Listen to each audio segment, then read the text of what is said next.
Hi guys, thank you for being here with me.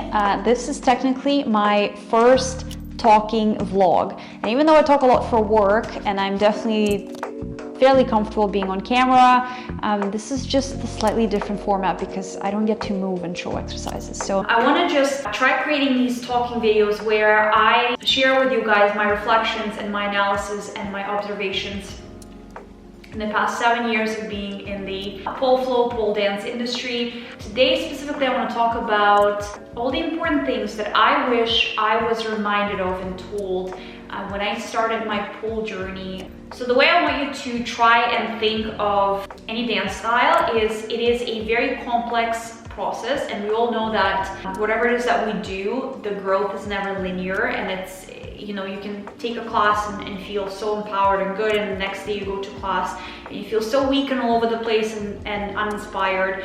So we're never really going up this way, we're kind of going up this way. Every dance training experience is also incredibly multi-layered. So when you're just starting out and you take your first class or your first couple of months of training of classes, level 1, layer 1 is always a complete mess.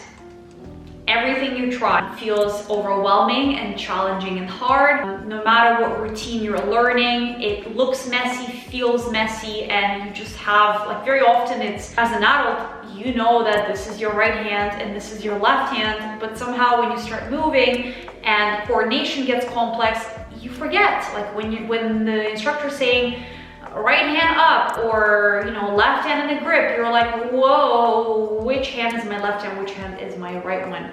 This is very, very normal. It is so much data being thrown at you, at your mind, at your body, that at the beginning, absolutely everything will feel like it's just too much, and like, why are you even there? And no matter how much you try, you're never going to be good enough or as good as the instructor or whoever it is that inspires you.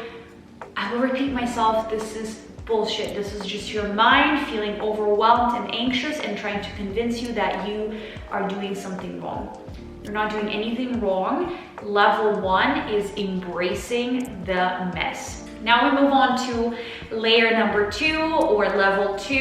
That is when everything is still a mess and a lot of things still, or most things I should say, still feel incredibly confusing and you still find it really hard to learn and memorize routines, but you start noticing. And what I mean noticing, when I say noticing, I really mean that, like, tiny glimpses. You start noticing familiar movement patterns. Sometimes it's not even a pattern, it's just like one move, and you're like, aha, 95% of class feels absolutely terrible and confusing, and then there's this 5%, like this leg lift or this arm lift or this head circle that I've done before, and it just gives you this, like, it becomes a source of inspiration where you no longer feel like all the things you do are terribly complicated and confusing, but there's one little thing that you've already done, and maybe, and again, it can be something as simple as an arm lift or a head circle or a forward fold, and maybe that movement doesn't feel comfortable in your body yet, but you start noticing, you know, like, I've seen this move before. That is level 2. Moving on to layer 3 or level 3, this is when I would say, like, at least 65% is still incredibly challenging, but those movement patterns keep popping up more often. And maybe, like, every single class that you go to, there's this move that you've already done, and maybe these moves that you essentially repeat over and over again start becoming more comfortable in your body. And even if 80% of your video recording, I mean, let's be honest, we'll record ourselves, right? If 80% of that video you don't like and you're still judging really hard, maybe now there's that 20%, that spinal wave or that forward fold that looks okay now, and it's like your body's starting to master little things here and there, and it gives you even more inspiration. Like, oh my God, I'm growing. And you definitely are growing. So it's very important at this stage to notice that there is progress, even if most of the routine, most of the training process is still very challenging. Let's move on to level 4. I would say this is where I'm at right now with heels, and I started training in July of last year, so 2024. However, I got pregnant, so there was like a 2-month break in my first trimester where I essentially was throwing up all day, every day, and I didn't have any energy to go to heels classes. So if we count the total amount of time, it's about 8 months. But if I'm counting just the month during which I was training, I would say it's about half a year or so. And again, keep in mind that I've been dancing my entire life. I'm starting to get to a level where I can not just do the moves, but really connect to them and authentically perform them, and really figure out who I am and what it is that I want to express and show and deliver through movement. So it's becoming easier to really tap into that creative part within me versus feeling like I'm just building my technique and there's no space for anything else. And it took me 8 months. Like, that's a very long time for someone who's been training in dance, in the world of dance, her entire life. And now if you don't have any dance background and you come to a pole class, to a pole studio, and after 10 lessons or 20 lessons, you're expecting these like great results, or if especially people tend to compare themselves to the instructor. So if you're looking at your instructor who's been teaching and dancing and performing for years, and you're comparing your body to their body, and you're thinking, well, how come her, when she's lifting her leg looks like this, my leg looks like that? You cannot do that to yourself. Comparison, especially when you're not comparing at the same level, it will always kill it for you. It will just destroy the joy. It will destroy the creativity behind the process, the happiness, the inspiration to keep going. So don't compare yourself to instructors. Don't compare yourself to other people in class, especially at the beginning.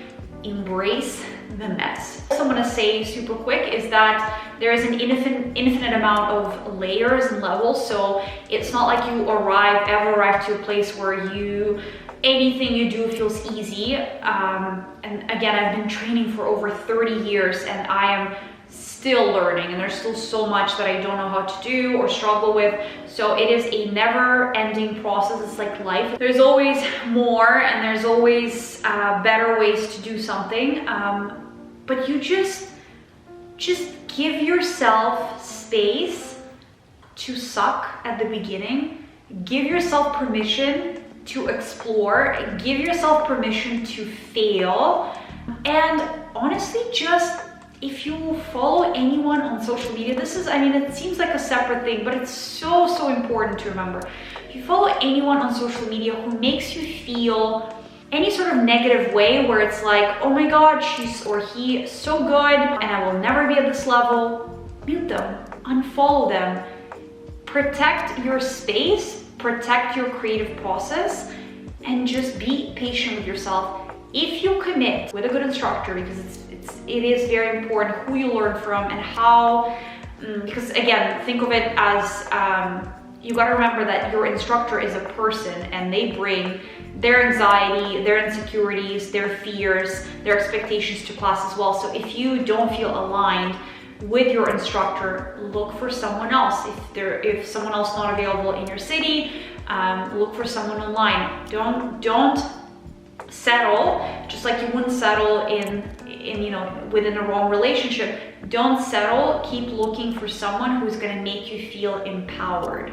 But at the end of the day, hold the power in your hands and allow yourself to approach this training with the understanding, with a very deep conscious understanding that you cannot, just like you cannot bypass life and build experience really fast. You need to go through these moments and chapters and the ups and the downs Same exact thing happens in dance. You gotta explore the journey, and it takes time. It's a very multi-layered, complex, long, lifelong process, and you're there to, you know, to learn how to feel good, to learn how to face challenges in a positive, supportive way, to learn how to grow and to learn about yourself, right? So I don't know if my thoughts were kind of all over the place, but I hope this video helps you to realize certain things, especially if you mentally struggle on the journey of dance.